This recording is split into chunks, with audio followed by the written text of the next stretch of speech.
Assalamualaikum warahmatullahi wabarakatuh. Kami dari kelompok 8 yang beranggotakan yaitu Ahmad Rizal Renaldi dan Raihan Dimas Aditya.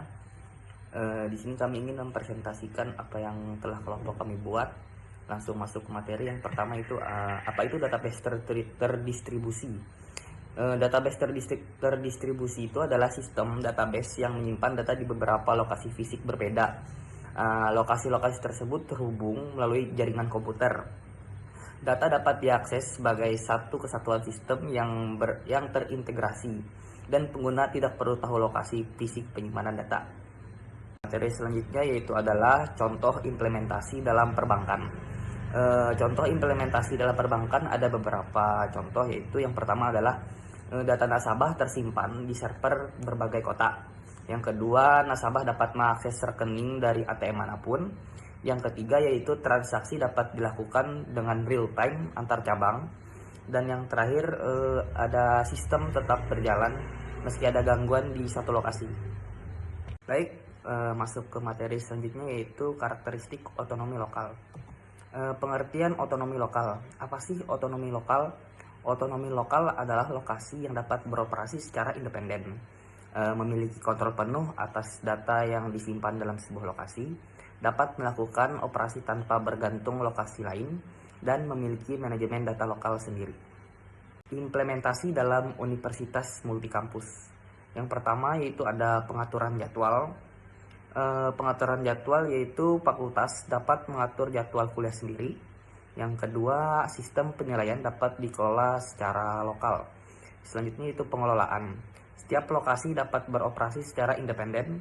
Dan yang ketiga ada sharing data. Data dapat dibagi ke kampus lain saat diperlukan. Keuntungan otonomi lokal. Ada beberapa keuntungan otonomi lokal. Yang pertama yaitu meningkatkan keandalan sistem secara keseluruhan. Yang kedua yaitu mengurangi ketergantungan pada sistem pusat. Yang ketiga memungkinkan optimasi sesuai kebutuhan lokal. Yang keempat yaitu mempercepat proses pengambilan keputusan lokal. Karakteristik transparansi lokasi. Konsep transparansi lokasi yaitu pengguna tidak perlu mengetahui lokasi fisik data. Sistem terlihat seperti database terpusat. Akses data dilakukan dengan cara yang sama.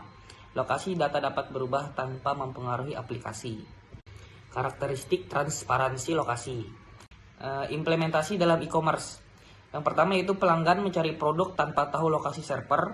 Yang kedua, data produk bisa tersebar di berbagai warehouse. Yang ketiga, proses pemesanan tetap seamless. Yang keempat, update data stok real time dari berbagai lokasi. Manfaat transparansi lokasi.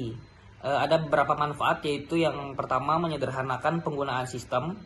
Yang kedua, meningkatkan fleksibilitas pengelolaan data. Yang ketiga, memudahkan pengembangan aplikasi. Yang keempat, memungkinkan perubahan lokasi data tanpa mengganggu pengguna. Baiklah, melanjutkan materi yang sudah disampaikan oleh teman saya sebelumnya. Di sini kita akan membahas tentang arsitektur sistem database terdistribusi, yang dimana terdapat dua cara utama sistem ini bekerja. Cara yang pertama itu menggunakan model client server. Jadi client server ini analoginya seperti restoran.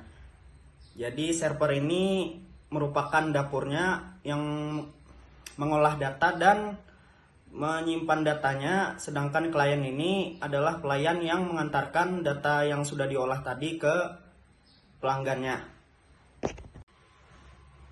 Cara yang kedua yaitu model peer-to-peer. Jadi cara peer-to-peer ini bekerja seperti arisan, yang mana setiap partisipan itu memberi dan menerima.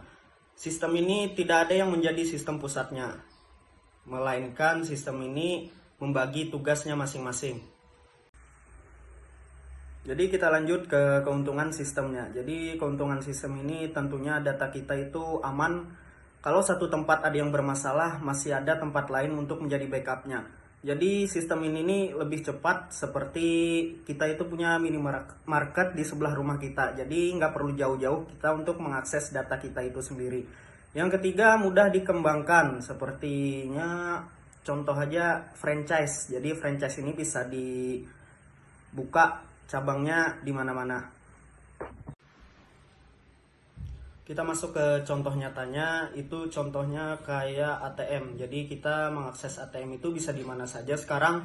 Yang kedua itu kita seperti berbelanja online. Nah, berbelanja online kan nggak perlu jauh-jauh harus ke tokonya langsung gitu. Jadi kita tinggal cari itu aplikasi yang bisa kita gunakan untuk berbelanja online.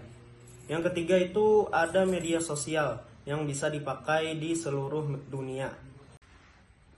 Kita masuk ke kesimpulan. Jadi kesimpulannya adalah dengan sistem database terdistribusi ini kita dapat menikmati layanan digital dengan lebih cepat, aman, dan dapat diandalkan.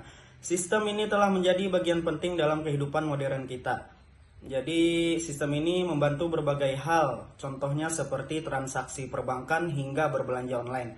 Intinya sistem dari database terdistribusi ini adalah teknologi yang membuat hidup kita itu lebih mudah, meskipun banyak sekali orang yang jarang menyadarinya. Jadi sistem ini itu layaknya seperti pahlawan di balik layar ya guys ya. Memastikan data kita itu selalu ada kapanpun dan dimanapun kita membutuhkannya. Tak terasa kita sudah sampai di penghujung materi, yang mana kita telah mengenal lebih dekat bagaimana sistem database terdistribusi itu bekerja. Ternyata teknologi yang kita gunakan sehari-hari seperti ATM, aplikasi e-commerce seperti Shopee dan lain-lainnya, atau media sosial manapun, semuanya berkat sistem dari database terdistribusi ini. Jadi sampai jumpa di video berikutnya. Tetap semangat belajar karena masa depan ada di tangan kita yang mau untuk terus berkembang. Assalamualaikum warahmatullahi wabarakatuh.